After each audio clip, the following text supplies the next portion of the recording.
வணக்கம், என் பெயர் டாக்டர் புருத்தவான் மற்றும் இன்று இந்த வீடியோவில் கெட்டனின் என்றால் என்ன, அது எங்கிருந்து வருகிறது, அது ஏன் வருகிறது, அதன் நிலைகள் என்ன, அது அதிகரிக்கும் போது அதன் அர்த்தங்கள் என்ன, அதன் சோதனைகள் என்ன, இந்த வீடியோவில் உள்ள அனைத்தையும் அறிந்து கொள்வோம். எனவே நாம் முதலில் கெட்டானினுடன் தொடங்குங்கள். கெட்டனின் என்பது உடலில் உருவாகும் ஒரு தூரப்பொருள் ஆகும். இது ஒரு புரத கழிவு பொருள். இது தசை வளர்சிதை மாற்றத்தின் போது நம் தசைகளில் உருவாகிறது. இது ஒவ்வொருவரின் உடலிலும் உருவாகிறது. இது என் உடலிலும் உருவாகிறது. இது அனைவரின் உடலிலும் உருவாகிறது. அது கிட்டத்தட்ட அதே அளவில் உருவாகிறது. இப்போது அது நம் உடலில் உருவாகும் போது நமது சிறுநீரகங்கள் அதை தினமும் நீக்குகின்றன. இது 24 மணி நேரமும் வேலை செய்யும் போது கொஞ்சம் கொஞ்சமாக வேலை செய்து கழிவுகளை சேமித்து வைக்கிறது. கீட்டானின், யூரியா, யூரிக் அமிலம் என அனைத்து எலக்ட்ரோலைட்டுகளும் உடலில் சமநிலையை தக்க வைக்கின்றன. இப்போது ஒருவரின் சிறுநீரகம் மோசமடையத் தொடங்கும் போது சிறுநீரகத்தின் கழிவுகளை செயலாக்கும் திறன் குறையத் தொடங்குகிறது. எனவே உடலில் இன்னும் கெட்டனின் உள்ளது, ஆனால் இப்போது சிறுநீரகம் அதை சுத்தம் செய்ய முடியாது, அதை நீக்க முடியாது. அதனால் நாம் காணும் போது ஒருவரின் சிறுநீரகம் மோசமடையத் தொடங்கும் போது கெட்டனின் மதிப்பு அதிகமாக தொடங்குகிறது. இப்போது உடலில் கெட்டனின் மற்றும் யூரியா மட்டுமே உள்ளன என்று கேள்வி ஏற்படுகிறது. இல்லை என்பதே பதில். நம் உடலில் ஏராளமான கழிவுப் பொருட்கள் உருவாகின்றன. அவற்றில் 2 கெட்டானின் மற்றும் யூரியா மட்டுமே உள்ளன. இப்போது நாம் ஏன் அறிக்கைகளில் கெட்டனின் மற்றும் யூரியாவை மட்டுமே காண்கிறோம்? எங்கும் பார்க்கப்படும் கேஃப்டி அறிக்கைகளில் கெட்டனின் மற்றும் யூரியா மட்டுமே உள்ளன. அதன் காரணம் என்னவென்றால், அது பரிசோதனையில் எளிதாக சோதிக்கலாம் மற்றும் அதன் நிறைவு மிகவும் நன்றாக உள்ளது. அதனால் நடைமுறையாக மூடப்பட்ட சோதனை, நாங்கள் அதை கேஎஃப்டி என்று அழைக்கிறோம். கீட்டானின் மற்றும் யூரியா ஆகியவை மேலே வைக்கப்பட்டுள்ளன. மற்ற பொருட்களும் உள்ளன, ஆனால் அவைகளை பார்க்கும்போது அவற்றின் பயன் எதுவும் இல்லை. ஏனென்றால் இவை ஒருவரின் உடலில் சேர்ந்தால் கழிவுப் பொருட்களும் குழாயின்றி வருகின்றன என்று நாம் கருதுகிறோம். ஏனென்றால் இரண்டும் உருவாகும் இடம் வெவ்வேறு. கீட்டானின் தசைகளில் உருவாகின்றது மற்றும் யூரியா கல்லீரலில் உருவாகின்றது. கல்லீரல் உரலி அதிகரித்தும் தசை உரலி அதிகரித்தால் சிறுநீரகத்தில் சில சிக்கல் உள்ளது.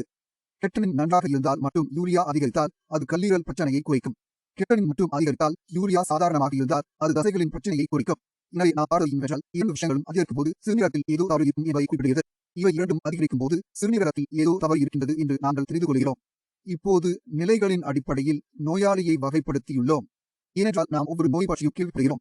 புற்றுநோயில் நிலைகள் உள்ளன.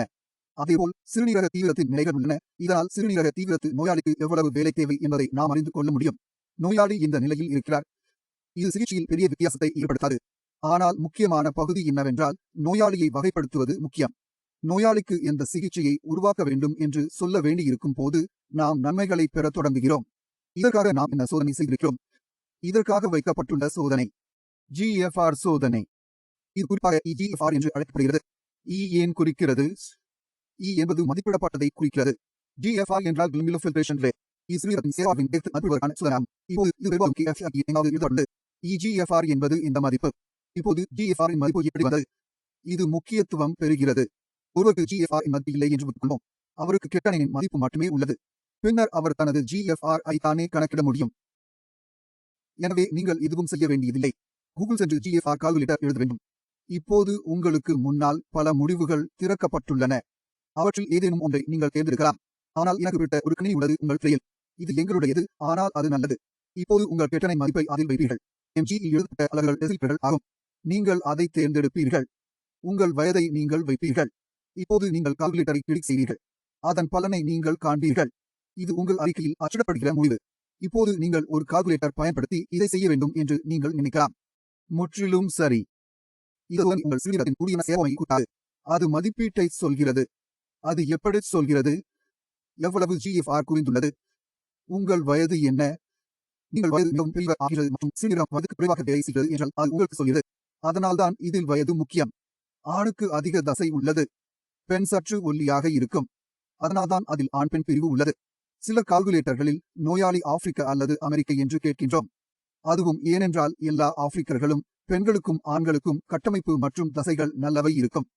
அவர்களின் உடல் கெட்டனினை உற்பத்தி செய்ய மோனம் உள்ளது. அதனால் கால்குலேட்டரில் அதை சரி செய்ய வேண்டும். நாம் கணக்கிடும் போது நமக்கு ஒரு மதிப்பு கிடைக்கிறது. இது 2 சிறுநீரகங்களுக்கும் பொருந்தும். ஏனெனில் இங்கு நாம் காணும் கெட்டனை 2 சிறுநீரகங்களின் வேலை செய்யும் திறனால் ஏற்படுகிறது. அதனால் நாங்கள் EGFR ஐ சரிபார்க்கும் போது அது 2 சிறுநீரகங்களின் செயல்பாடுகளையும் பற்றி எங்களுக்கு தெரியும். 2 சிறுநீரகங்களும் ஒன்றாக எவ்வளவு செயல்படுகின்றன. ஆனால் எனது இடது மற்றும் வலது சிறுநீரகங்கள் எவ்வளவு வேலை செய்கின்றன என்பதை சரிபார்க்க வேண்டும் என்றால் அதற்கு இந்த சோதனை சரியானதல்ல. அதற்கான சோதனை DTPA சிறுநீரக ஸ்கேன். இதில் நாம் ஒரு அயோடின் ஐசோடோப்பை வைக்கிறோம். அதாவது இரத்தத்தில் அயோடின் அடிப்படையில் உள்ளது. இப்போது இரத்தம் எங்கு போகுகிறது என்று நாம் அறிந்து கொள்வோம். இப்போது அது சிறுநீரகங்களுக்கு செல்லும் போது நாங்கள் அதை எக்ஸ்ரேயில் பார்க்கிறோம். அது எங்கே போய் சேர்ந்தது? DTPA சிறுநீரக ஸ்கேன் செய்தவர்கள் அவர்களுக்கு ஒரு புகைப்படம் கிடைக்கும் என்று சொல்ல முடியும். இதில் சிறிய சிறுநீரகங்கள் காணப்படுகின்றன. இந்த புள்ளிகள் மை இயந்திரத்தில் இருந்து பார்க்கிறோம். எனவே சிறுநீரகம் எவ்வளவு நேரம் செயல்பட்டது, இடது சிறுநீரகம் எவ்வளவு செயல்படுத்தினார், வலது சிறுநீரகம் எவ்வளவு செயல்படுத்தினார், நாங்கள் அதை பார்க்கிறோம். இதன்படி நல்லது செயல்படுகிறது என்று ஒரு அறிக்கை உருவாக்கப்படுகிறது. அதில் வலது சிறுநீரகம் நன்றாக வேலை செய்கிறது, 90 வேலை செய்கிறது. அது நமக்கு எப்படி தெரியும்? மேலும் 90 வலது சிறுநீரகத்தால் பலப்படுத்தப்பட்டது.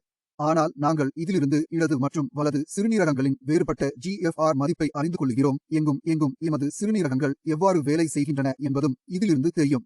நான் யாராவது ஒருவரின் இரத்தத்தில் கருமம் வைத்தால் உடலில் எவ்வளவு நேரம் பின்பற்றி சிறுநீர் வெளியேறும் என்று நான் அறியலாம். கரையில் நீர் நிறைவு ஆகும் போது அது மெதுவாக நடக்கிறது என்று அர்த்தம். செயலாக்கம் மெதுவாக நடக்கிறது என்றால் நாங்கள் அதை அறிந்தோம். கரையின் உடலில் விரைவில் வெளியேறினால் சிறுநீரகம் நன்கு வேலை செய்யும். நேரம் எடுத்துக்கொண்டால் சிறுநீரகம் எப்படி செயல்படுகிறது என்று நமக்கு தெரியும். இப்போது நம் உடலில் அறிகுறிகள் ஏன் வருகின்றன என்று கேள்வி உள்ளது. இங்கும் பல காரணங்கள் உள்ளன என்று அறிவோம். இது கெட்டனின் மட்டுமல்ல. கெட்டனின் அதிகம் உள்ளதால் மட்டும் சிக்கல் ஏதும் வராது. கெட்டனின் அதிகமாக அதிகரித்தால் அது அரிப்பு, தசைகளில் பிடிப்பு போன்ற சில அறிகுறிகளை கொடுக்கும். கழிவுப் பொருட்கள் உருவாகி வெளியே வர முடியாமல் அது அங்கு குவிந்து வருகிறது. இவ்விரு அறிகுறிகளுக்கு மற்றொரு அறிகுறியாக தொலைவு என்று போதாது. இந்த 3 அறிகுறிகளை தவிர மற்ற எந்த சிறப்பு அறிகுறிகளும் காணப்படவில்லை. But when the kidneys are functioning properly, there are many other symptoms related to the kidneys that also disappear. இதன் காரணமாக அதிக அறிகுறிகளை நாம் காணலாம். இரத்தப்போக்கு போல சிறுநீரகத்திற்கு என்ன சம்பந்தம் உள்ளது? நமக்கு புத்தகங்களில் சிறுநீரகத்தின் இரத்தத்தை உருவாக்குவதில் பங்கு என்ன என்று கற்பிக்கப்படவில்லை. But when we study medicine, we learn that the kidney produces a hormone called erythropoietin. நாம் உண்ணும் உணவு B12, iron, folic acid and protein all work together to make hemoglobin. தற்போது சிறுநீரகம் செயலிழந்து வருகிறது. சிறுநீரகம் குறைந்த எரித்ரோபிட்டின் தயாரிக்கிறது. இதன் விளைவு என்ன? உடலில் எல்லாம் இருக்கிறது, ஆனால் அது சேகரிக்கும் மூலங்கள் ஹீமோகுளோபின் உருவாக்கத்திற்கு முடியாது. இப்போது உடலில் என்ன இருக்கிறது? ஹீமோகுளோபின் குறைய ஆரம்பித்துள்ளது. இப்போது ஹீமோகுளோபின் காரணமாக சுவாசம், உணர்வு, நிதானம் அல்லது தூக்கமின்மை போன்ற அறிகுறிகள் இருக்கும். சிறுநீரில் புரதக் கசிவு இருந்து நாம் புரதத்தை எடுத்துக் கொள்ளாதோ அல்லது புரதத்தை எடுத்துக் கொள்ள முடியாதோ என்றால் சிறுநீரகம் நன்றாக இருக்கும். நாம் நிறைய சுத்தம் செய்தால் சிறுநீரில் புரதம் வெளியேறுகின்றது. உங்கள் உடலில் புரதச்சத்து குறைபாடு இருக்கும். இந்த புரதத்தின் காரணமாக உங்கள் உடலில் புரட்டி ஏற்படும். புரட்டி எப்படி ஏற்படும்? உடலில் புரதம் இல்லாதால் கொலஸ்ட்ராலின் அளவு அதிகரிக்கும் என்று காரணம். ஹீமோகுளோபின் அளவும் குறையும். உங்கள் உடலில் புரதம் குறைவாக இருந்தால் உங்கள் இரத்தத்தின் கனம் குறையும். மேலும் திரவம் குவிவதால் இரத்தம் கால்களை நிரப்ப ஆரம்பிக்கும். திரவம் திரள்வதை காண்பீர்கள். உங்கள் காலை ஏற்றுக்கொள்ளும் போது உங்கள் கால்களிலிருந்து நீர் வெளியேறி உங்கள் உடலின் கீழே நிரப்பும். இந்த அறிகுறி எப்படி வந்தது? அனைத்து அவைகளும் இருக்க வேண்டாம் என்று கூற வேண்டாம். கிரியேட்டினின் அளவு 12 மற்றும் 20 அடித்தது. இன்னும் அனைத்து நோயாளிகளிலும் இந்த அறிகுறிகள் காணப்படாது. ஆனால் சிறுநீரகம் வேலை செய்யவில்லை என்றால் உடலில் அது காணப்படும். நீங்கள் என்ன உணவு சாப்பிடுகிறீர்கள், என்ன மருந்துகளை எடுத்துக்கொள்கிறீர்கள், யார் உங்களை பராமரிக்கிறார்கள் என ஆலோசனைகளை பின்பற்றுகிறீர்கள், எவ்வளவு கிரியேட்டினின் உற்பத்தி செய்யப்படும் என்பது பல காரணங்களின் மூலம் பொறுத்தது. கிரியேட்டினின் நிலை எதிர்பார்க்கவும் அதிகமாக இருக்கலாம், ஆனால் இவ்வாறு அனைத்து பேரும் இருக்க வேண்டாம். இந்த அறிகுறியை பற்றி மேலும் அறிய விரும்பினால் இந்த வீடியோவின் முடிவில் இணைப்பு கொடுக்கப்படும். நீங்கள் முழு வீடியோவையும் பார்க்கலாம். உங்கள் உடலில் ஏதேனும் அறிகுறிகள் வந்தால் அதை நீங்கள் மதிப்பிட முடியும். அது ஏன் வருகிறது? நீங்கள் புரிந்து கொள்ள வேண்டிய கிரியேட்டினின் உற்பத்தி எங்கும் ஏன் என்பதை சுருக்கமாக புரிந்து கொள்ள நம்புகிறேன். உங்கள் உடலில் என்ன நடக்கின்றது என்று எதுவும் சந்தேகம் இருந்தால் நீங்கள் என்னிடம் கேட்கலாம். எனது மருத்துவரின் குழு உள்ளது.